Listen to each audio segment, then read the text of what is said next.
नमस्कार मित्रों, हम लोग इतिहास जानने के साधन के रूप में अभी तक साहित्यिक साक्ष्य का अध्ययन किया है। अब हम लोग इतिहास जानने के जो दूसरा साधन है पुरातात्विक साधन का अध्ययन करेंगे। पुरातात्विक साधन वह है जो प्रत्यक्ष रूप से प्रमाण के रूप में प्राप्त होता है। जो पुरातात्विक साधन है वह अभिलेख के रूप में भी प्राप्त होता है, मुद्रा के रूप में भी प्राप्त होता है और स्मारक के रूप में प्राप्त होता है। कुछ मूर्तियां भी हैं जिनसे ऐतिहासिक शासकों के बारे में जानकारी प्राप्त होती है और कुछ चित्र ऐसे हैं और उससे भी कुछ ऐतिहासिक जानकारी प्राप्त होती है। सर्वप्रथम मित्रों, अभिलेख क्या है? हम लोग अभिलेख पे बात करते हैं तो प्रत्येक शासक अपने राज्य के आदेशों को जनता तक पहुंचाने के लिए जगह जगह शिलापट्टों पे राज्य की सूचनाओं को अंकित करवाते थे। जनता उन राज्य के आदेशों को पढ़ती थी और ठीक वैसा ही आचरण करती थी। अगर जनता उन राज्य के आदेशों का उल्लंघन करती थी तो उनको राजदंड के नियमानुसार उनको दंड का प्रावधान किया गया था। आइए मित्रों, अब हम लोग समझते हैं कि अभिलेख के मुख्य बिंदु कौन कौन से हैं विश्व का। आइए मित्रों, हम लोग अब समझते हैं कि जो अभिलेख है, अभिलेख में मुख्य रूप से क्या है। एशिया का जो पहला अभिलेख प्राप्त हुआ है वह ईरान से प्राप्त हुआ है, जो बोगज कोई अभिलेख है। मित्रों, एशिया का जो सबसे प्राचीन अभिलेख है वह कहाँ से प्राप्त हुआ है? ईरान से प्राप्त हुआ है। ईरान से प्राप्त हुआ है और उसका क्या नाम है? बोगज कोई अभिलेख नाम है।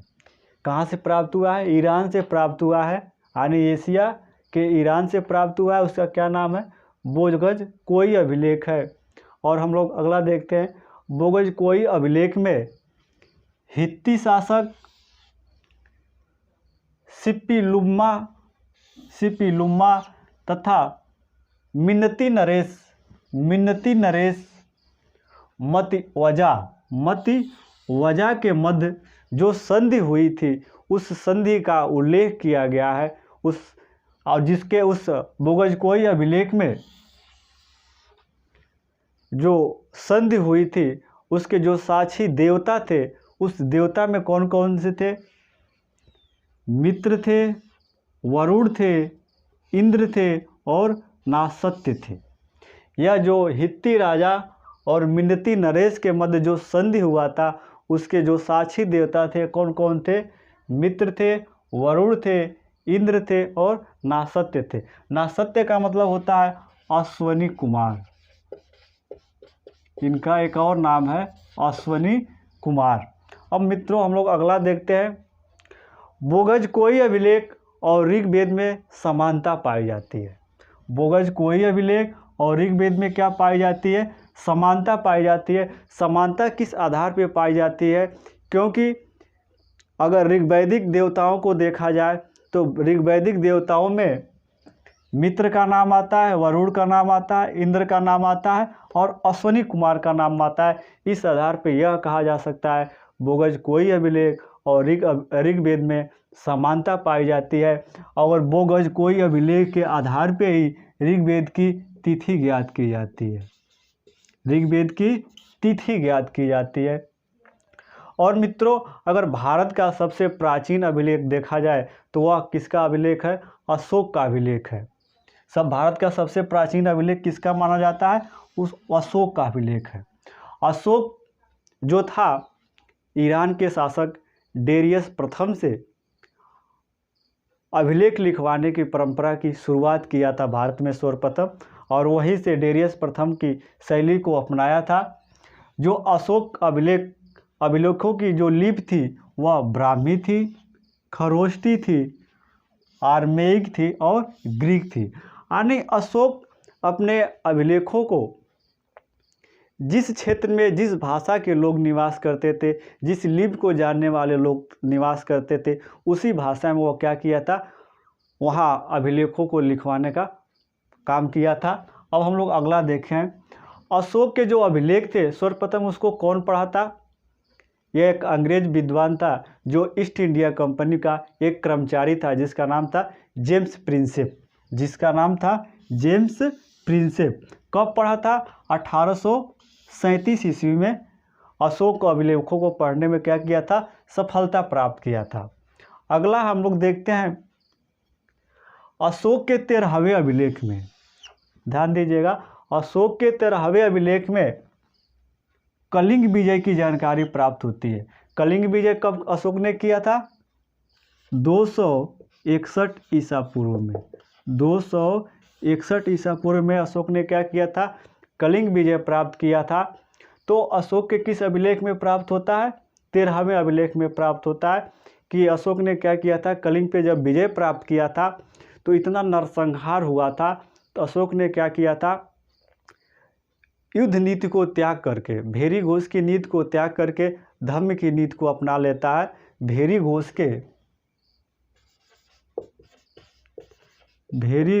घोष के नीति को त्याग करके धर्म की नीति अपना लेता है। भेरी घोष का मतलब होता है युद्ध की नीति को त्याग करके क्या अपना लेता है? धर्म की नीति अपना लेता है। जो धर्म शब्द है यह पाली भाषा का शब्द है जिसका हिंदी में अर्थ होगा धर्म। जिसका हिंदी में अर्थ होगा धर्म। अब हम लोग अगला देखते हैं अशोक का जो कंधार अभिलेख है, वर्तमान में अगर देखा जाए जो कंधार अभिलेख है ग्रीक में है और आर्मेइक लिपि में लिखा गया है। कंधार वर्तमान अफगानिस्तान में है और अशोक के समय कंधार भारत का ही अंग था। अगला हम लोग देखते हैं अशोक ने अपने प्रथम शिलालेख में कहा है कि सभी मनुष्य मेरे बच्चे हैं। अशोक क्या कहा है? प्रथम शिलालेख में क्या है कि सभी मनुष्य क्या है? मेरे बच्चे हैं। और अशोक अपने राज्याभिषेक के 20वें वर्ष बाद, अशोक अपने राज्याभिषेक के 20वें वर्ष बाद कहाँ जाता है? लुम्बिनी ग्राम जाता है। लुम्बिनी ग्राम में ही क्या हुआ था? महात्मा बुद्ध का जन्म हुआ था। तो महात्मा बुद्ध के जन्म स्थान को देखने के लिए अपने राज्याभिषेक के 20वें वर्ष लुम्बिनी ग्राम जाता है। लुम्बिनी ग्राम जाने के बाद वहाँ की जनता को धार्मिक कर से मुक्त कर देता है और कहता है कि मैं यहाँ महात्मा बुद्ध यानी भगवान बुद्ध का जन्म हुआ था, इसलिए मैं यहाँ के लोगों से धार्मिक कर नहीं लूँगा। उसको क्या कर देता है? 1/8 कर देता है। इस आधार पे कहा जाता है कि लुम्बिनी स्तंभ का अथवा लुम्बिनी अभिलेख का विषय क्या है? आर्थिक है। क्या है? आर्थिक है। भाब्रू अभिलेख में अशोक का जो भाब्रू अभिलेख है उसमें उसको क्या बताया गया है? कलिंग का राजा बताया गया। अगला हम लोग देखते हैं मास्की तथा गुर्जरा अभिलेख। मास्की तथा गुर्जरा अभिलेख में अशोक के नाम का स्पष्ट उल्लेख मिलता है। क्या मिलता है? अशोक के नाम का स्पष्ट उल्लेख मिलता है कि इसका नाम अशोक ही था। कहीं कहीं उसका देवान पियन शब्द का प्रयोग किया गया। यह अशोक की क्या थी? एक उपाधि थी। अब हम लोग अगला देखते हैं अशोक अपने 9वें अभिलेख में। अशोक अपने 9वें अभिलेख में क्या कहता है कि जन्म अवसरों पे, विवाह के अवसरों पे जो जनता थी अपने हैसियत से ज़्यादा खर्च कर देती थी और जिससे क्या होता था? उनको आर्थिक दिक्कतों का सामना करना पड़ता था। अशोक इसकी क्या करता है? निंदा करता है। अपने 9वें अभिलेख में क्या करता है? जन्म और विवाह अवसरों पे जो पार्टियां, बड़ी बड़ी पार्टियां आयोजित होती थी उसकी क्या करता है? वह निंदा करता है। एक इतिहासकार हैं D.R. भंडारकर। D.R. भंडारकर ने अशोक के अभिलेखों के आधार पे उनका इतिहास लिखने का प्रयास किए हैं। केवल अभिलेखों के आधार पे अशोक का इतिहास वह लिखे हैं। कौन? D.R. भंडारकर।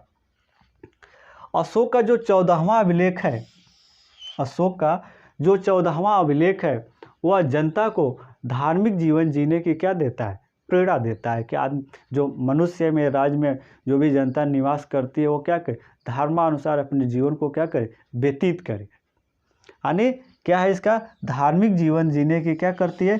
जो अशोक का द्वितीय स्तंभ है, जो अशोक का द्वितीय स्तंभ है, उसमें क्या मिलता है, उसके धम्म का सार प्राप्त होता है। यानी अशोक का जो धम्म था, यानी धम्म जो शब्द अभी आप लोगों को बताएं, ये पाली भाषा का शब्द है जिसका हिंदी में अर्थ होता है धर्म। यानी अशोक के धर्म का जो मूल सार है वो किस में प्राप्त होता है, उसके द्वितीय स्तंभ में प्राप्त होता है। अगला देखिए, अशोक का जो सहगौरा अभिलेख है, सहगौरा से प्राप्त हुआ है, उसमें प्रथम बार अकाल का साक्ष्य प्राप्त हुआ है कि जो भयानक अकाल पड़ा था, जनता उस अकाल से किस प्रकार व्यथित थी, उनके व्यथाओं का बहुत मार्मिक ढंग से चित्रण किया गया है। अगला हम लोग देखते हैं, अशोक का जो प्रयाग स्तंभ लेख है, अशोक का जो प्रयाग स्तंभ लेख है उसे रानी का लेख कहा जाता है। उसे क्या कहा जाता है, रानी का लेख कहा जाता है। उसे रानी का क्यों लेख कहा जाता है, क्योंकि उसकी जो पत्नी थी कारुवाकी, क्योंकि कारुवाकी का उसमें उल्लेख प्राप्त होता है, इसलिए इसे क्या कहा जाता है, इसे अशोक के प्रयाग स्तंभ लेख को रानी का अभिलेख कहा जाता है। तो जो अशोक का प्रयाग स्तंभ अभिलेख है, इस पे दो और शासकों का लेख प्राप्त होता है। पहला है गुप्त शासक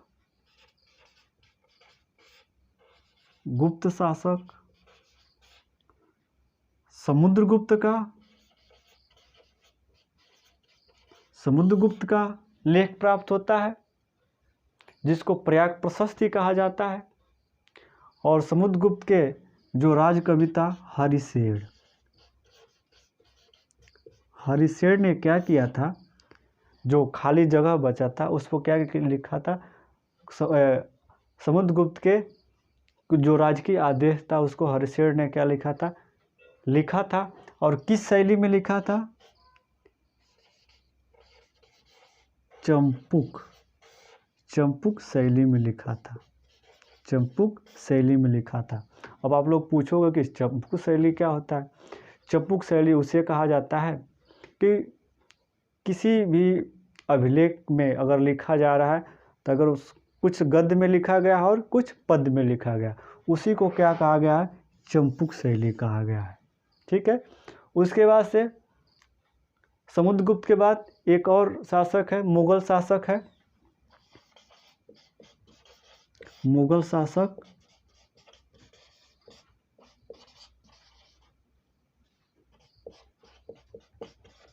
जहांगीर का भी लेख प्राप्त होता है। यानी अगर क्वेश्चन इस प्रकार से पूछा जाए कि अशोक के प्रयाग स्तंभ अभिलेख पे किन किन शासकों का लेख प्राप्त होता है, तो उसमें आ जाएगा समुद्रगुप्त का लेख और मुगल शासक जहांगीर का लेख आ जाएगा। ठीक है। इसलिए अशोक का जो प्रयाग स्तंभ अभिलेख है काफ़ी महत्वपूर्ण है कंपटीशन की दृष्टि से। अगला हम लोग देखते हैं जो मेहरौली अभिलेख है। मेहरौली मतलब दिल्ली के पास एक गांव का नाम है मेहरौली। वहाँ से चंद्रगुप्त द्वितीय का एक लौह स्तंभ प्राप्त हुआ है, लोहे का स्तंभ प्राप्त हुआ है, जिसपे चंद्र शब्द लिखा हुआ है। चंद्र गुप्तकालीन ब्राह्मी लिपि में चंद्र शब्द खुदा हुआ है, जिसपे विद्वानों की यह मान्यता है कि यह चंद्रगुप्त द्वितीय का ही है, और चंद्रगुप्त द्वितीय के विषय में जानकारी प्राप्त होती है। अगला है बुद्धगुप्त के एरड़ अभिलेख में, बुद्धगुप्त का जो गुप्त वंश का ही शासक था बुद्धगुप्त के एरड़ अभिलेख में सती प्रथा का उल्लेख मिलता है। मित्रों, शायद आप लोग जानते होंगे कि नहीं जानते होंगे सती प्रथा क्या है। सती प्रथा में जिस पत्नी का पति की मृत्यु हो जाती थी तो उसी के चिता के साथ उसको भी जला दिया जाता था, उसी को सती प्रथा कहा जाता था। वह जलना नहीं चाहती थी, बल्कि उसको एक विभिन्न प्रकार का एक मादक द्रव पिलाया जाता था और मादक द्रव के नशे में वो मस्त हो जाती थी और उसको उसी चीते पे क्या किया जाता, लिटा दिया जाता था और उस चिता में आग लगा दिया जाता था, उसी को कहा गया है सती प्रथा कहा गया है। अंग्रेज़ों ने इस प्रथा पे क्या किया था, पूर्णतः प्रतिबंध लगा दिया और सती प्रथा को समाप्त कर दिया गया। अगला हम लोग देखते हैं जो कुमारगुप्त, ये भी गुप्त वंश का ही शासक था। कुमारगुप्त गुप्त वंश का ही शासक था। इसके मंदसौर अभिलेख में तंतुवाई श्रेणी संगठन का उल्लेख मिलता है। तंतुवाई श्रेणी संगठन का उल्लेख मिलता है। मित्रों, आप लोगों को मैं बता देता हूँ, श्रेणी संगठन उसे कहा जाता है, यह व्यापारिक संगठन था, व्यापारियों का एक संगठन था जिसे क्या कहा जाता है, श्रेणी संगठन कहा जाता था। और जो श्रेणी संगठन का प्रमुख होता था उसे सेठी कहा जाता था। अगला हम लोग देखते हैं चंद्रगुप्त द्वितीय का जो मथुरा अभिलेख है। चंद्रगुप्त द्वितीय का क्या है, जो मथुरा अभिलेख है उसमें पाशुपत संप्रदाय का उल्लेख प्राप्त होता है। उसमें क्या मिलता है, पाशुपत संप्रदाय का उल्लेख प्राप्त होता है। मित्रों, आप लोगों को बता देता हूँ, पाशुपत संप्रदाय के संस्थापक जो थे वह लकुलिश थे। अगला हम लोग देखते हैं विष्णु के वामन अवतार का उल्लेख। विष्णु के जो 9 अवतार हुए थे उसमें एक वामन अवतार भी था। तो वामन अवतार का उल्लेख स्कंदगुप्त के जूनागढ़ अभिलेख में प्राप्त होता है। विष्णु के वामन अवतार का उल्लेख कहाँ प्राप्त होता है, स्कंदगुप्त के जूनागढ़ अभिलेख में प्राप्त होता है। अगला हम लोग देखते हैं चंद्रगुप्त द्वितीय के एरड़ अभिलेख में। चंद्रगुप्त द्वितीय के एरड़ अभिलेख में शक विजय की जानकारी प्राप्त होती है। शकों का भारत पे जबरदस्त आक्रमण होता था, तो चंद्रगुप्त द्वितीय ने क्या किया था, शकों को काफ़ी ज़बरदस्त तरीके से उनको क्या किया था, पराजित किया था। और पराजित करने के बाद शक विजय की जानकारी प्राप्त होती है। और शक विजय के उपलक्ष्य में एक मुद्रा भी चांदी की जारी किया था, जिस समय आप लोगों को मुद्रा पढ़ाएंगे उस समय आपको बताएंगे। अगला है कुमारगुप्त का जो गढ़वा अभिलेख है। कुमारगुप्त का जो गढ़वा अभिलेख में, कुमारगुप्त को गढ़वा अभिलेख में क्या कहा गया है, परम भागवत कहा गया है। क्या कहा गया है, परम भागवत कहा गया। अगला हम लोग देखते हैं जो कुमारगुप्त के खारवेल का जो हाथी गुफा अभिलेख है। खारवेल का हाथी गुफा का भी मशहूर है। जो खारवेल था वो जैन धर्म को मानने वाला था। खारवेल किस धर्म को मानने वाला था, जैन धर्म को मानने वाला था। उसका एक हाथी गुफा अभिलेख है जिसमें नंदों का भी उल्लेख प्राप्त होता है और भारतवर्ष शब्द का प्रथम बार उल्लेख खारवेल के हाथी गुफा अभिलेख में ही प्राप्त हुआ है। हम लोग अगला देखते हैं जो रुद्रदामन का जूनागढ़ अभिलेख है। रुद्रदामन का जूनागढ़ अभिलेख है, उसमें अशोक और चंद्रगुप्त मौर्य दोनों का नाम मिलता है। अगर क्वेश्चन पूछता है कि किसके अभिलेख में अशोक और चंद्रगुप्त द्वितीय के दोनों के नामों का उल्लेख मिलता है, तो वो क्या हो जाएगा, रुद्रदामन हो जाएगा। अगला हम लोग देखते हैं रुद्रदामन का जो काठियावाड़ अभिलेख है। रुद्रदामन का जो काठियावाड़ अभिलेख है वह किस शैली का है, काव्य शैली का है। वह किस शैली का है, वह काव्य शैली का है। अगला हम लोग देखते हैं और जो रुद्रदामन का गिरनार अभिलेख है वह विशुद्ध संस्कृत भाषा में लिखा गया है। विशुद्ध संस्कृत भाषा में लिखा गया है। हम लोग अगला देखते हैं जो धनदेव का अयोध्या अभिलेख है। धनदेव का जो अयोध्या अभिलेख है उसमें शुंग वंश का जो संस्थापक था पुष्यमित्र शुंग, पुष्यमित्र शुंग के 2 अश्वमेध यज्ञों का उल्लेख प्राप्त होता है। पुष्यमित्र शुंग ने क्या किया था, 2 अश्वमेध यज्ञों का संपादन किया था।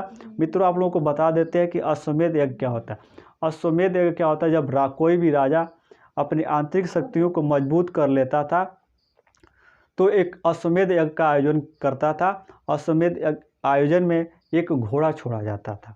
उस घोड़ा जिन जिन राजाओं की सीमाओं से होकर गुजरता था तो उस राजा की राज्य में सम्मिलित कर लिया जाता था। और जो राजा उस घोड़े को पकड़ने का प्रयास करता था तो उस घोड़े के पीछे सेना भी चलती थी। उस सेना से युद्ध का भी सामना। बांसखेड़ा तथा मधुबन जो ताम्रपत्र प्राप्त हुआ है उससे हर्ष के विषय में जानकारी प्राप्त होती है। हर्ष वर्धन वंश का एक शासक था जो प्रभाकर वर्धन का क्या था, पुत्र था। उसके विषय में क्या होती है, जानकारी प्राप्त होती है। और हर्ष को अभिलेखों में क्या कहा गया है, जो भी अभिलेख है हर्ष को देखिए क्या क्या है, सकलोत्रापथेश्वर, सकलोत्रापथेश्वर कहा गया है। क्या कहा गया है? सकलोत्रापथेश्वर कहा गया है। अगला हम लोग देखते हैं ऐहोल लेक। ऐहोल लेक पुलकेशिन द्वितीय का है, जो चालुक्य वंश का शासक था। पुलकेशिन द्वितीय किस वंश का शासक था? वह चालुक्य वंश का शासक था। उसी का क्या है? ऐहोल लेक है, ठीक है ना। ऐहोल लेक आधुनिक कर्नाटक प्रांत में स्थित है। कहाँ स्थित है? आधुनिक कर्नाटक प्रांत में स्थित है। और अगला है ऐहोल लेक की जो लिपि है, लिपि वह दक्षिणी ब्राह्मी है। क्या है? दक्षिणी ब्राह्मी है। और उसकी जो भाषा क्या है? संस्कृत है। और ऐहोल लेख का जो रचनाकार था, यानी उस जो प्रस्तुतिकार था, उस कौन था? रवि कीर्ति था। कौन था? रवि कीर्ति था। जब रवि कीर्ति ने ऐहोल लेख को लिखा था, लिखने के बाद वो अपने आप को बहुत गौरवान्वित महसूस करता है। वह किसकी तुलना करता है? कालिदास और भारवी से क्या करने लगता है? तुलना करने लगता है रवि कीर्ति कि मैं अब क्या हो गया हूँ? कालिदास और भारवी के बराबर हो गया हूँ। अगला है ऐहोल लेख से गुर्जरों का उल्लेख मिलता है। किसका उल्लेख मिलता है? गुर्जरों का उल्लेख मिलता है। अगला है और पुलकेशिन द्वितीय और हर्ष के मध्य जो युद्ध हुआ था, उसका मुख्य विवरण पुलकेशिन द्वितीय के ऐहोल लेख में प्राप्त होता है। जो पुलकेशिन द्वितीय और हर्ष के मध्य जो युद्ध हुआ था, वह ताप्ती नदी के किनारे हुआ था। ताप्ती नदी के किनारे हुआ था। किस नदी के किनारे हुआ था? ताप्ती नदी के किनारे हुआ था। पुलकेशिन द्वितीय और हर्ष के मध्य जो युद्ध की जानकारी देता है, वो कौन देता है? ऐहोल लेख से ही प्राप्त होता है। हम लोग अगला देखते हैं मिहिर भोज के ग्वालियर लेख से। मिहिर भोज के ग्वालियर अभिलेख में सर्वप्रथम शून्य का प्रमाण प्राप्त होता है। शून्य आप लोग समझ ही रहे हैं। शून्य का सर्वप्रथम क्या प्राप्त होता है? प्रमाण मिलता है। हम लोग अगला देखते हैं जो चंदेल शासक है गांगेय देव। चंदेल शासक गांगेय देव ने क्या किया था? अपने लेख में सर्वप्रथम देवनागरी लिपि का प्रयोग किया था। किस लिपि का प्रयोग किया था? देवनागरी लिपि का प्रयोग किया था। देवनागरी लिपि का प्रयोग किया था। कौन? चंदेल शासक गांगेय देव ने। मित्रों, हम लोगों ने अभिलेखों को बहुत अच्छी तरीके से समझ लिया। अभिलेखों में तो संख्या बहुत ज़्यादा है, लेकिन सबका अध्ययन करा पाना एक वीडियो में संभव नहीं है। बट मैंने उन्हीं अभिलेखों का आप लोगों को अध्ययन कराया है जो कंपटीशन के दृष्टि से काफ़ी महत्वपूर्ण है। मित्रों, अभी तक हम लोगों ने इतिहास जानने के साधन के रूप में साहित्यिक साधन को पूर्ण रूप से पढ़ लिया है। अब पुरातात्विक साधन को हम लोग अध्ययन कर रहे हैं, जिसमें हम लोगों ने अभिलेख को पढ़ लिया। और अगला जो मेरा वीडियो आएगा वह मुद्रा पे आएगा। मुद्रा पे के बाद जो मेरा उसके बाद जो वीडियो आएगा, उसको मैं तीनों को एक ही वीडियो में आप लोगों के सामने प्रस्तुत करूंगा। मित्रों, यह मेरा वीडियो आप लोगों को अच्छा लगे तो आप लोग इसको लाइक करें, शेयर करें और सब्सक्राइब करें। और पूरा वीडियो देखने के लिए